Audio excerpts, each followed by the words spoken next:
Welcome back to Totally Clutch, the Clutch Businesses podcast and vlog. I'm Angie Veman with Clutch Businesses, and today we've got a total whiz kid in the house. Laura Vogel just graduated from CU Boulder, and she already has a booming handbag business. And she's here to tell us all about her seemingly fairy tale start. And you can check out her wares while we're talking and while you're listening at vogel.com. So welcome to the show, Laura. Hi, thank you so much for having me. Yeah, thanks so much for being here. It's awesome. Of course. Yeah, and so I think it's important to say that you literally just graduated from CU Boulder in May of this year, right? Yes, Yeah. it is. So off to a running start here. So do you want to give us tell us a little bit about yourself and your background? Yeah, totally. So I'm from Denver in a town called Highlands Ranch, just a little bit south. And I grew up playing sports, and then when I was 14, I got scouted for modeling, which really threw me into the fashion industry and exposed me to so much. I lived in Mexico City for a few months in 2016,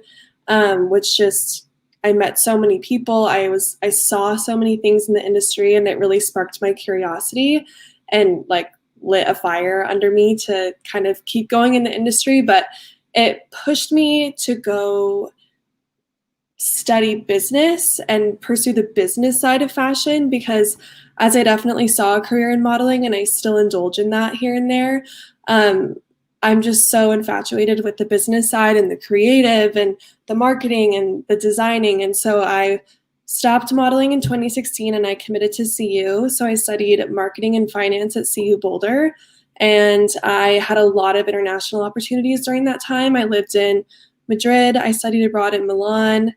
I took a class at CU it was a semester class. And then over spring break, we went to Milan and studied the marketing of Made in Italy, that brand concept. And so that just exposed me to so much and made me fall in love with the design capability, the family ties and family history of Italian manufacturing and how they just value quality so much. And so that's the reason I chose to study abroad in Milan. And while I was doing that, I became obsessed with handbags. When you're in Italy, there are just leather stores on every block. And by month 4, I was like, it can't be that hard to find a great manufacturer here. And so I had a few friends that lived next door that were locals, and they were repairing motorcycle seats with leather and then making these amazing leather jackets with the scraps. And so I kind of started picking their brain, and I was like, where are you getting this leather from? And they offered to take me to their atelier where they're sourcing it from. And then kind of that pinballed, and through that guy's connection and the next guy and the next guy, I met my current manufacturer in the north of Milan, kind of on the way to Lake Como. And he took me on as a very small client. And ever since then, that was in May of 2019. So since then, that's how the brand started. That's awesome. It's such a crazy story. I mean, not a crazy story, it's an amazing story. And I feel like I said this when we first talked, that you have put any study abroad student to shame in some ways. You made something so incredible out of that experience and walked away with a business. I mean, that's awesome. Yeah. It was really my goal to indulge in the culture. I didn't go there all with an intention of starting a business.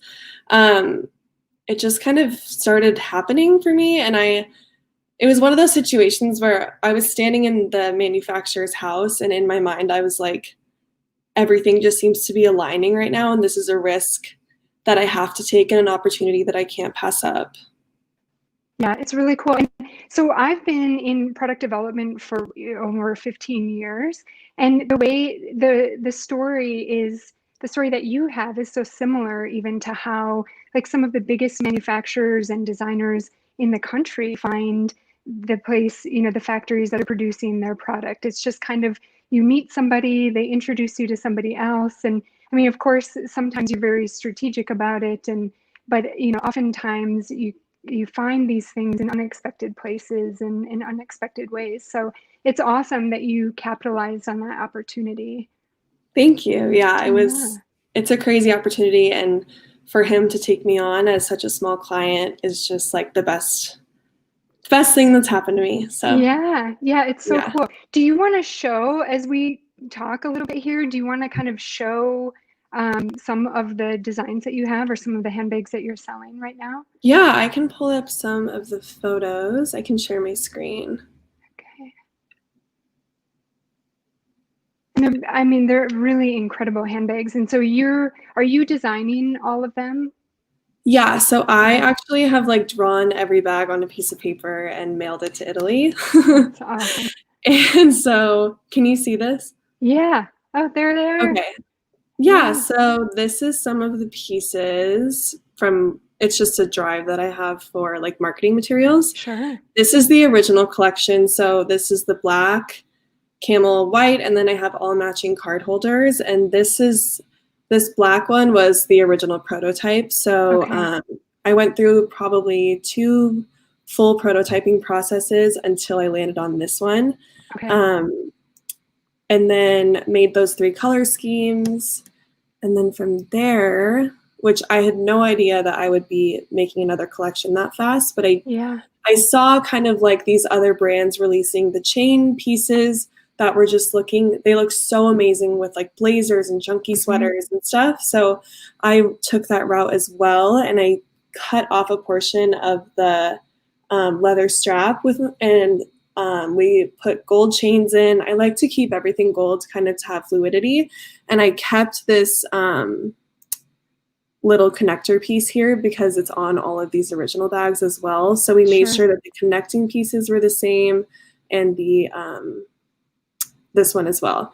So That's I have so black, red, awesome. and green in those. Okay.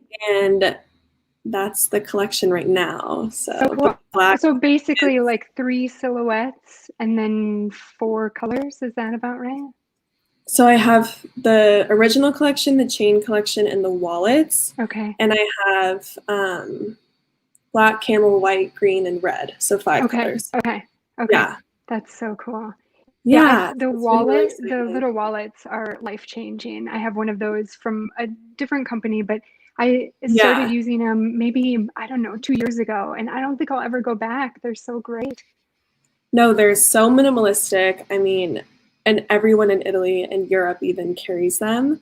And Yeah, I just admired how they like live their life in this like minimalistic way. And in America, we're totally. just carrying everything possible with us. So So much stuff. yeah, so I loved Yeah. incorporating that into the designs. And I originally launched with just the 3 fully leather bags. And Hmm. the first question was always like, well, what kind of wallet can I put in here? Yeah. And so immediately I was like, we need to make these card Yeah. holders. That's Yeah. so awesome. And they're great Mhm. for transitioning from one bag to another. Like I Oh, remember my totally. Yeah. mom back in the day, those giant brick wallets that people carry. Well, I Yeah. mean, some people still carry them. So Yes. if she was going out one night and needed a little clutch bag, it was like, an hour long process for her to dig through her giant, like over the shoulder Exactly. grocery bag to Yes. get it all to fit into this little clutch. So those are perfect from just pulling it out of, a larger bag or your work bag or something like that and putting it into something for the evening. So that's Yes. That great. is the thought. Yeah, so genius, so good. Thanks. So, okay, so the product is awesome and beautiful, and you've got your we'll say initial plus collection underway. How do you see the brand changing over time? I guess, the next year and then maybe the next 5 to 10 years, what will it look like? Within the next year, well, within the next month, I'm really making it a goal to enter a few retail spaces. So right now it's only online DTC. So I'm making connections with buyers nationwide. I'm heading to Chicago to solidify some of those relationships. And then throughout the year, I'm actually in the process already of designing some crossbody bags. Awesome. I have a few prototypes, but I'm not fully thrilled with it. So I want to make sure Okay. it's perfect. And then a resort collection, so something for like February, March, which I actually had a summer capsule piece this past April. It was pink, and that did really well. So maybe something with crossbodies or like a tote. And then in the next 5 to 10, I'm looking to expand into like retail in Italy and Europe. And I also have been in communication with a manufacturer in the UK, and she is like this groundbreaking fake leather manufacturer. And Oh, cool. the one misconception about fake leather is that it's like better for the environment, which it's not. Actually, leather is typically better for the environment just with production processes, but it's called Pina Tex. And so she takes pineapple leaves and like makes the leather from that, and it's totally Oh, sustainable and cool. ethical. Yeah. And so Hugo Boss used her products on his shoes for one collection, and they did really well. It's just still in that beginning stage, so it's a little pricey, and my Italian manufacturer probably wouldn't know how to work with that yet. So I'm trying to incorporate vegan leather, sustainability, still have that Italian leather collection as well and quality, but kind of like European, Americans, retail spaces, possibly Asia as well if things go well, and then product expansion and maybe clothing as well. That's so cool. That's Yeah. really cool. Yeah, and I think it's really important. I mean, for anybody listening and anybody considering doing an online store like you did, it is important to be on the crest, I guess, of all of these newer, whether it's materials or manufacturing processes or styles and designs. It's Mhm. really helpful to be on the cutting edge of that. But it's really challenging to go all in on it, right? So Yeah. if even with the expense, so if the banana leaf material is more expensive now, it's also an issue of how much can she produce if it's so new and she's the only person that's doing it. That can create some limitations too. So offering those in a limited supply or as limited editions or things like that is always a super smart way to make sure that you've got your toe totally in the water when it starts to take off, right? Yeah. Yeah. Yeah, exactly. It's all risks that you have to consider, but Hmm. um, they're growing extremely fast because the demand for vegan, sustainable materials is like out of control. So Yeah. hopefully, in the next couple of years, that'll be an option for Vogel. Yeah, I mean, that's been a long time coming. I feel like pleather has been struggling for so long, and Yeah. nobody's really come up with a great alternative. So that's really cool. Hmm. Yeah, awesome. So well, actually, I guess I'm curious, when did you launch officially? So I officially launched on February 5th, right before COVID. Okay. Oh, great. And has Yeah. that had any impact, either positively or negatively, on your launch? So I think there's been positive and negative for sure. I'm so thankful because I flew to Italy in January to pick up the first full collection. So that Hmm. I'm so glad that I didn't have to cancel that and then I got that done in time to solidify my relationship with that manufacturing team. But since the launch, it's been a negative in a way of like retail and in-person selling. So like trunk Hmm. shows, trade shows, retail opportunities has been completely postponed or put on halt for now. And those options are just starting to open up again. Hmm. So that's been hard for me because DTC and just buying offline a $200 or $300 bag that kind of doesn't have brand equity and that Hmm. built up yet is a little tough. But the plus of that is that in March, April, May, and even still now a little bit, everybody was on their phones because everyone was Yeah. working from home. And so that was the time to like capture that audience. Hmm. And so I think I spent so much time like messaging celebrities and messaging bigger influencers. And I think that if we all weren't on a complete halt and on our phones, a lot of those people wouldn't have seen my messages or like Right. been willing to take a chance on the brand. And so Hmm. I think that opened a lot of doors for me. And um, that has really boosted like my online platforms, my online community, my online sales, in a way that I don't think I would have reached those people without COVID and the lockdown as Yeah. well. Yeah. Yeah. And you've gotten amazing press. Just so we're both in the Denver area, and I mean, a ton of press, in magazines and things like that that are, predominantly online now, but right off the bat. So that's really cool. Yeah, Yeah. it's been really cool. And I think that people are just in Denver are just so excited about having a Denver designer, no matter what it Mhm. is, because it's not a super saturated space yet. I think Denver is like very quickly finding its identity in the fashion industry. It's there's so many creative people here, but it's been exciting to kind of get such positive feedback from all these publications. And I'm also really grateful to the publications for taking the time to like confirm the quality of the product and Mhm. make sure that the quality is good before putting out the articles as well. Yeah, because I think, I hope it didn't come across as insulting or anything like that, but I think it's so amazing that you're doing this so early on in your career. So, before you even graduated college, you were already your business had already launched. And so I think that's really cool. And the product is also really amazing. So the press that you're getting is not because you're, this, I don't know, 20, 21, 22-year-old that Yeah. that's running a business. It's really about these beautiful handbags that you've designed, and the incredible quality that they are. So that I think is really awesome, because the other story will only last for so long, and Right. you really want the products to take the lead. So that's awesome. Yeah.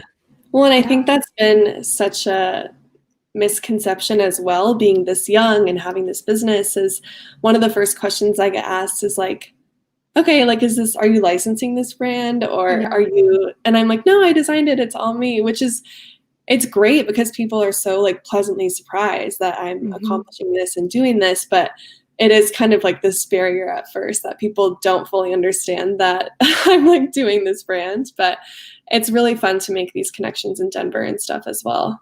Yeah.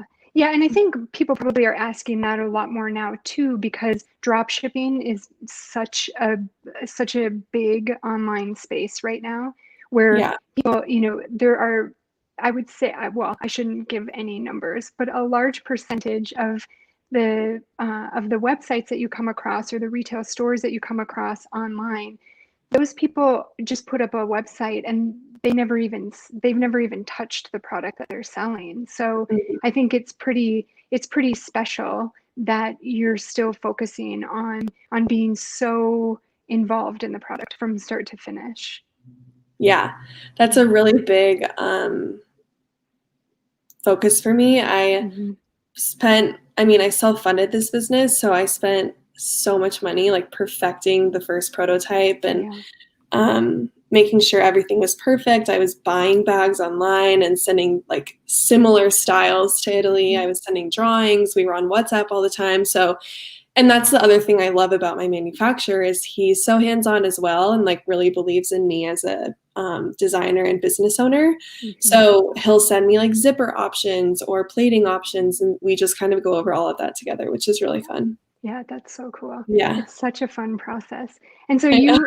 you launched in February. Did you say that the first prototype was in May or of 2019? Yeah, 2000. Okay. Well, I met him in May of 2019. Okay. I got my first prototype in September and the final one that I approved at the end of October. Okay. Okay. Yeah. Very cool. Yeah. Very cool. Yeah. So what is your favorite thing about the product? I mean, I'm sure that's a hard question to ask, but or to answer, but Yeah, I think that my favorite thing about it is the design and the functionality, I guess. hmm. Um, it's so minimalistic and it's so just like basic and super chic at the same time. And I think Hmm. that with Instagram and social media and like going viral, there's so many brands trying to make these super elaborate designs and kind of like trendy for the moment designs to get press. And I've had one of the main feedback I get from customers is like how pleased they are that this bag is so simple Yeah. because it makes it so versatile. You can wear it with a hoodie to the grocery store. You can wear it out with like a really gorgeous dress. Mm-hmm. So, and it doesn't like take away from your look either. Like and so that's the one thing I love about the design. I also love how close it is to your body, which is what I picked up on in Milan because the women there last spring were wearing this bag, a very similar style. And we didn't really have it in America. And they wear it like that because there's obviously pickpocketing in the metros and that type of thing. And the number one trend in handbags right now is hands-free. So that's why fanny packs are having a moment and crossbodies and the shoulder bags now because we're all just like on the move and on our phones. And so I love that about the design as well. And then I don't know, it's just like I can use it for everything. Like I have not needed a different bag unless I'm carrying my laptop since I got my first prototype. So it's been great. Yeah. Yeah, I can totally see that. I love all of those things about it too. And I think I'm so embarrassed to admit this, but I totally want a fanny pack. The other day, my friend had this like Gucci fanny pack. I was like, I Yeah, totally want that. It's so they're so amazing. cute. I So know. cute. And they are Yeah. so functional. But I can't like I am a child of the 80s, so the fanny pack has like a little bit of like uncomfortable nostalgia to it, but Yeah. they're also so functional. Mhm. Yeah, very cool. So what's one thing that has worked really well for you throughout this process? One thing that is just like no bumps along the road, smooth as can be. I think there's been a lot of bumps and a lot of Yeah. lessons to learn, but one thing that's worked really well, and it all ties back into the design and like putting so much effort into the design, is that the bag is really selling itself on social media because I'll pay an influencer or and I'll pay an influencer for a campaign and it's one post or it's one story or something. And because the bag is so beautiful and high quality, they end up posting with it like 5 to 10 more times because they're Mhm. just wearing it all the time. And so there's been a lot of earned media off of that. The bag is really unique. And so people are remembering the bag, like from seeing it on different publications, different social media platforms. And so that's been really great, just kind of like the content of it. And it's so fun to play with the simple design and really fun, edgy photo shoots as well. Mhm. Yeah. So the social media has really been working well because obviously the bag is selling itself that way. So kind of just like the marketing and creative is going really well with Mhm. that. Like no bumps really so far. Yeah. Awesome. Yeah. That's great. And I don't think a lot of people can say that, honestly, when they're starting a business. I think the marketing can be some of the most challenging to really Mm, get some traction with it, especially initially. So that's really great. yeah. Um, so what's been bumpy? What's been the most bumpy? I have definitely had a few issues. One of them was in April with COVID. It was nobody's fault, but Italy got hit so hard at the beginning. And I had the card holders on a planned date, the pink bags on a planned date. So everything got pretty postponed from that, which Mhm. was, like I said, nobody's fault. But that was a pretty big bump for me. And my packaging, as I use a very small business for my sustainable packaging. It's all recycled. And it's all pretty much tied to COVID, but they're just taking so many precautions. So there's just a lot of delays on sourcing my packaging materials. So I'll go to FedEx and get like small quantities of things printed so I can just have it on hand. But it's just been like keeping up with inventory and packaging in COVID times, I think. Mhm. Yeah. Yeah. Yeah, and I think I definitely know that you're not alone in that. It's been really challenging. I mean, even the Target by my house, I go in and the shelves are bare, and not from the essentials that everybody is thirsty for right now and hoarding.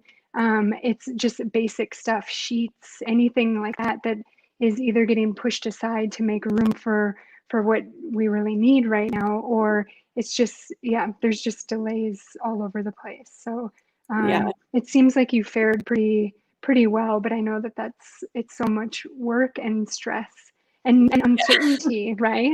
You don't never Yeah, know it's when just it's going to come. right. It's just uncertainty, and like one of my big target audiences is like sororities, and so that's been Hmm. so touch and go. If someone tests positive, the sorority shuts down, so the trunk show is Hmm. postponed. So that has been, I mean, obviously nobody's fault again, but that's Right. been something where I just have to loosely schedule those, and Hmm. sales kind of come whenever that actually falls through. So there's been some of that. And I mean, like I said, in January, I flew to Italy to pick up my first package with my dad. And now that my orders are increasing, like me importing it and shipping it over has been very capital intensive, where I could Yeah. just be going and getting it, and like Hmm. we physically can't do that. So Yeah. there's just, but it's all pretty much COVID related. Yeah. Yeah. Yeah. Well, I mean, I think it's awesome. It's awesome that you still stuck with it and did Yeah. it. Um, and I think you're also probably learning a lot of things. So everything that you've been experiencing during this time, you probably would have experienced at some point along the way, but it's just Mhm. all concentrated into one chunk of time and intensified a little bit. So I Yeah. think you're going to be like unbreakable from this point forward. I hope That's so. pretty I mean, cool. I network with a lot of entrepreneurs, and they're all kind of saying, if we can all get through this, we'll be like totally fine when it's over. We'll Hmm. have a customer base, that trust, even if sales are lower than they probably would be. Um, we're really establishing that platform and relationship now. Hmm. Yeah, that's really important. So, is there anything, I know that you're still early on in the process and or still early on in the journey. Is there anything that you've learned so far that um, would have either influenced how you do things early on or will influence how you do things going forward? Yeah, that's a good question. I think before I even started the business, I worked at Nordstrom for like a little over 2 years, and that taught me so much about like customer behavior, purchasing behavior, um, the importance of customer feedback and customer service. And I've listened to tons of podcasts from other fashion entrepreneurs, and they all say like you need that sales floor time to be successful in fashion at all, like in any other position, to understand that like transactional relationship and customer Hmm. relationship. So that is like essential to a lot of what I've done in this business so far. Um, and what else have I learned? So much, just like marketing, a lot of unnecessary expenses that I've spent on marketing stuff, packaging that I didn't end up using. Um, yeah, there's been a good amount of just like not wasted money, like I've learned, but like things Yeah, that I will not spend my money on in the future. yeah, And like just perseverance, and I think really, really the importance of customer service, because I'll like I respond to all the emails my customers send me, all the Instagram direct messages. Another thing I think I made a mistake on early on was I sent out too many bags to influencers. I tried to sure. cast like a really wide net. Um, and I don't think that that was a like 100% mistake. I think that I still got awareness from that, and brand trust, brand equity from that, but it wasn't the return. Like now I'm very mathematical on like what I'm doing and the returns and what to look for when I'm contracting an influencer. So Hmm. that's another thing So that you're still sending bags out to people. You're curating yeah. who you're reaching out to a little bit more.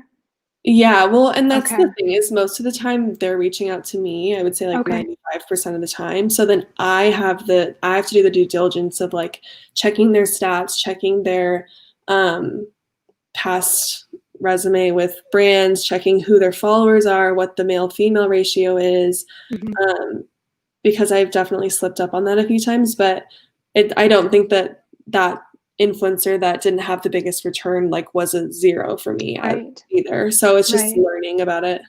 But I think that's super important though. So I've had Yeah. I've been lucky enough to work for some companies that are kind of media darlings, and it's hard to not, you get that email from, such and such show, or, this actor or this actress, or, or whatever, whoever it is. And it's hard not to get so excited and, Yeah. feel also, it's a huge compliment. And so it's hard not to get wrapped up in that and actually take a step back and think about it strategically, and how it can benefit both of you, I guess. Yeah, I've definitely run into that a few times, but Mm. Yeah. I think it's okay here and there, but I really do try to be like mathematical about it and have Hmm. that business mindset instead of a fan mindset. So, Yeah, yeah, yeah, that's great. Okay, so any words of advice that you would have for anybody that's starting an online business like you? um, yes, I would say do Shopify. I was on like 3 different platforms before that. I mean, it definitely depends on your goal with your business, but I would do Shopify and have like a pretty good plan. I kind of started just throwing shots in the dark for a little bit, which is fine, but I think that it halted or slowed my growth at the very beginning. And I wasn't super careful with my dollars right away. So just like Hmm. know what you're spending your money on and what you anticipate that to be as a return for you.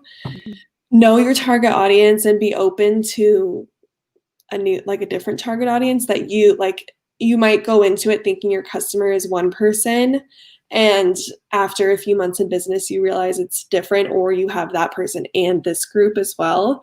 So Hmm. just being able to adapt to that and know how to reach those people. The way you reach a 22-year-old is way different than how you would reach like a 50-year-old. So Hmm. just kind of be able to adapt all the time and read your data and know how to do um, online analytics and read that data as well. It's like the only way you can really build traction on an online platform. Hmm.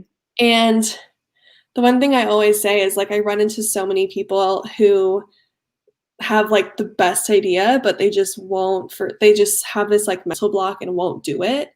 Hmm. And they always talk about doing it. And like I think that everyone should just at least try. Like you'll never know if you don't try. Hmm. And I would never have guessed in a million years that I would be moving this fast with my business. And like I actually didn't think I would sell that first order, which was like such a small order. So I think if you just try and like put your all into it and really set benchmarks and goals and reflect every month, you will make progress, and you'll always wonder if you don't. So Yeah, that's awesome. I mean, that's helpful for anybody to hear. I mean, no matter what the business is, yeah, yeah, we all have these dreams, and if we just sit on them, life has a very different color than if you take exactly. action. Yeah, Yeah. yeah, cool.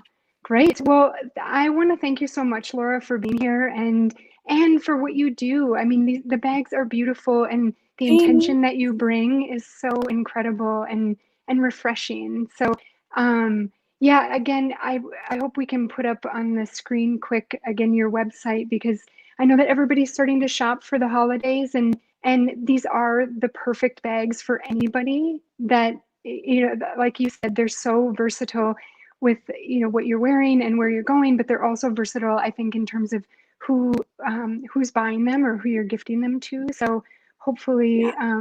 people will start gobbling these up and find them under in their gift bags or their gift boxes over the holidays. Yes, and I mean, I always have discounts going out on the email list, and it's a really fun gift for like a mother and a daughter. I do a bunch of sorority trunk shows, and it's always like so common that the mom and the daughter buy the bag together. So That's it's been awesome. really fun to see um, the brand reaching the mother age group as well, which I Mhm. did not anticipate. So it's Yeah, been that's interesting too, because your yeah. price point is kind of set, right? It's a little bit of a reach for a younger crowd, and Mhm. but it's a nice gift for themselves, or a nice treat, I think, to kind of amp up their style. So that's a good strategy. Yeah. Well, Awesome. thank you. I'm Yeah, so thank you excited. so much, Laura. I really appreciate Of it. course. Thanks for having me. Yeah, thank you.